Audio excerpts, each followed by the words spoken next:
Oi amigos, tudo bom? Bom, se você tá aqui pela primeira vez, não esquece, deixa seu like, se inscreve no canal, vem fazer parte da família Imparcialmente Cientista. E bom, os recadinhos de sempre, vocês sabem que eu sou uma das embaixadoras da Centauro. Se vocês querem 10% de desconto em todos os pedidos vendidos e entregues pela Centauro, olha aqui embaixo na descrição que vocês vão achar o cupom de desconto para vocês usarem também. E cara, primeiro pra falar um pouquinho assim, que ontem de fato ficou um pós-jogo bem turbulento, né? Que de fato eu tava ali de carona. De carona com o pai da Anitta e com a Anitta, e daí tava muito cheio pra sair, eu realmente precisei terminar o vídeo de maneira muito rápida. Eu nem sei aonde que eu parei exatamente, acho que eu nem consegui avaliar o time todo.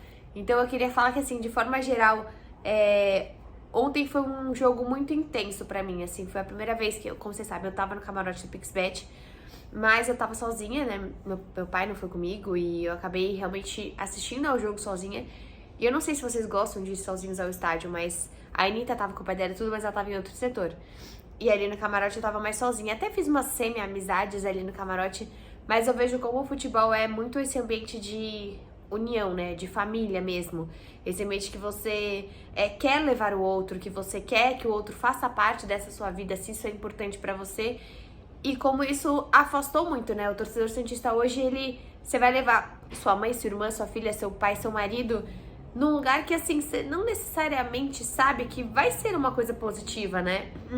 Hoje, por mais que os outros times, às vezes, não consigam exatamente entregar o futebol, a experiência do estádio, às vezes um lanche, às vezes alguma coisa pode ser atrativa. E hoje acho que a gente vive um momento, sim, de uma busca por uma arena e tudo, mas que é tão pouco atrativo você chamar alguém pra assistir o Santos com você, que isso é muito triste como santista, né? Eu pensei, cara, eu tava ali, eu poderia ter chamado alguma pessoa, mas vou chamar alguém, quem que eu consigo chamar perto de mim pra embarcar, né, nessa aventura que é assistir o Santos, que assim, é quase que o não você já tem, sabe? Caso você tenha um sim, é um milagre. Então é um momento muito ruim mesmo. Mas de todo modo, o final de semana tá aí. E, como eu falei, ainda não fui com meu pai, mas acho que meu pai ficou um pouco sentido e ele falou: filha, se você conseguir o ingresso pro final de semana, eu vou com você. Logo, comprei os ingressos pro final de semana. Tá muito caro, fui comprar hoje, já tem só inteira. Não achei a meia pra comprar e meu pai é idoso, poderia ter comprado a meia facilmente. Tem dois setores, tem o setor de visitante descoberto e o coberto. Eu acabei comprando o descoberto porque tava um pouco mais em conta e porque não era exatamente grade com a torcida do Ituano. Como eu nunca fui, gente, eu nunca fui uma vez no estádio como visitante, então eu tô bem animada por isso, mas paguei muito caro, muito caro. Paguei R$80 cada ingresso, mais R$25 de taxa. Então assim, uma ida eu e meu pai simplesmente pra Itu custou 200 pau, quase só o ingresso. Tomara que ele pague gasolina. Brincadeira.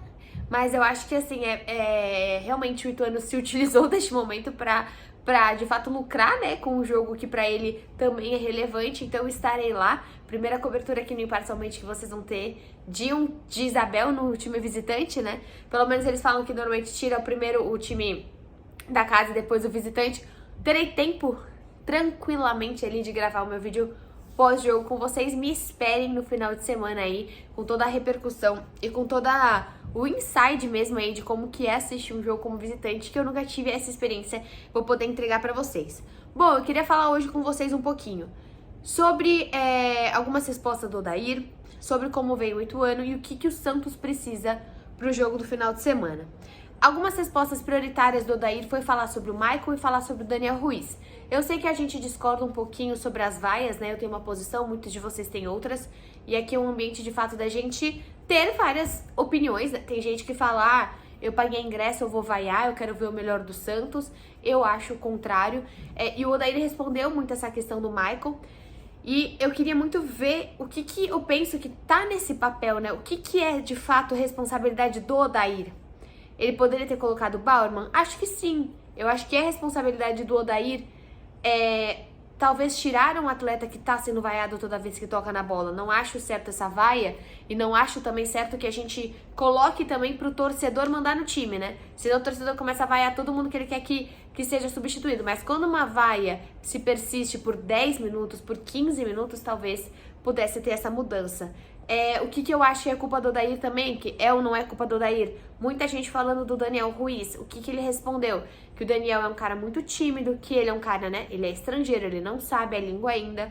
E ele é um cara que ainda não voltou com o físico, porque ele, aonde ele estava, ele não havia jogado ainda, né? Então, ele não fez toda essa pré-temporada com o Santos, e ele é um cara que ainda não tá fisicamente igual aos outros jogadores. Isso pela resposta do próprio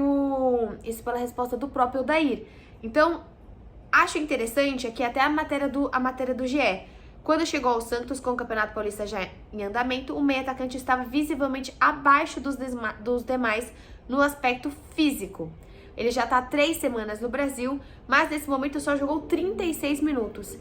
Então a gente vê algumas questões do Odair, que eu até vi as pessoas falando, ele não coloca o Daniel, até colocou o Ivonei antes de colocar o Daniel. Eu acho certo, até porque o Ivonei tem muito mais rodagem e conhecimento do campeonato do que o próprio Daniel.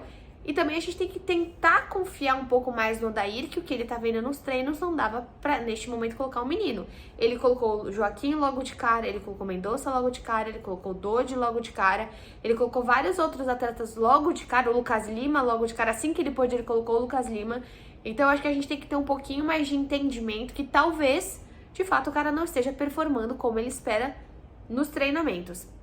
Aí também eu tava no estádio, quando ele colocou o Balieiro, critico muito o Balieiro, realmente eu vejo muitas falhas no Balieiro, quando ele entra em campo e tudo. Mas daí eu olhei pro lado e as pessoas, o Balieiro. Eu falei, mas quem vocês vão colocar?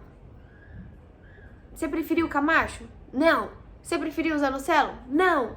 Então assim, tem pontos também que é fácil a gente chegar e criticar o Balieiro, mas você preferia que ele tivesse colocado o Camacho? Ou o Zanocelo? Você vê, eu sei que neste momento o substituto do Rodrigo Fernandes é o Sandri. Mas não temos Sandri. Então eu vejo que a gente também precisa entender esse Odair, até onde é culpa do Odair, até onde é culpa de uma instabilidade desse elenco e de uma fragilidade deste elenco também. Outra coisa, tem coisas que eu realmente acho que são culpa do Odair. Acho que o Barbosa podia ter entrado antes no último jogo. Acho que o Ângelo pode ser substituído de maneira... pode ficar um pouquinho mais no banco. E, por exemplo, a grandíssima bola parada. Acho que a Tribuna fez uma matéria agora que metade dos gols que o Santos toma são de bola parada. Estando no estádio, que as últimas vezes eu não estava no estádio, assim, é um negócio horripilante de ver a bola parada do Santos. Ver a organização. Isso sim, isso tá na conta do Odair. O chutão do Michael, quando ele dá lá pro Ângelo, isso tá na conta do Odair. Mas algumas outras coisas não estão necessariamente na conta do Odair. Eu acho que é aí que a gente precisa tentar separar. E, bom, como eu falei pra vocês, pro jogo do final de semana, a gente tem duas chances, né? Duas possibilidades de se classificar. Lembrando que o Ituano joga na Copa do Brasil neste meio de semana. Um Santos que terá semana livre. O Santos que volta a treinar, acho que amanhã é meio regenerativo. Quarta-feira o Santos volta e tem um treino de fato de campo na quinta-feira e na sexta, alguma coisa assim, mas o Santos tem semana livre, né? Não vai jogar contra ninguém, porque são os segundos jogos aí da primeira fase da Copa do Brasil, que o Santos felizmente já passou. E aí o Ituano vai pro Amazonas jogar o Princesa. Ai, que bonito, enfrentar o Princesa. O Ituano vai lá enfrentar o Princesa e aí vai com certeza chegar mais desgastado do que o Santos também precisa se aproveitar disso. Caso o Santos vença o Ituano, domingo agora, o Santos precisa que o Botafogo não vença o São Paulo, ok? E caso o Santos empate, o Santos precisa que o São Paulo derrote o Botafogo. Basicamente, ganhar e torcer pro São Paulo. Acho que o roteiro do Santos no final de semana é esse. Fazer a sua parte e torcer pro São Paulo. Devia ter feito a sua parte contra o Corinthians. Devia. Mas muito mais fácil do que ter feito a sua parte contra o Corinthians era ter feito sua parte contra a Ferroviária, era ter feito sua parte contra a Água Santa, era ter feito sua parte contra o Santo André, ou contra o Santo André, acho que ganhou, né? Era ter feito a sua parte contra os outros times, né? Era ter conseguido placares, talvez empates também nos clássicos. Eu sei que as estatísticas são ruins quando o Santos joga fora de casa, mas nesse Paulista o Santos só perdeu sem ser clássico pro Guarani como visitante. Os outros, o Santos empatou. Até empatou com o São Bernardo hoje, que é um time super organizado, que ganhou do São Paulo em casa, né? O São Paulo em casa. Então isso é uma estatística que eu tô dando aqui que não vale de nada. Só que é pra gente tentar olhar como uma maneira do Santos buscar de fato essas quartas de final.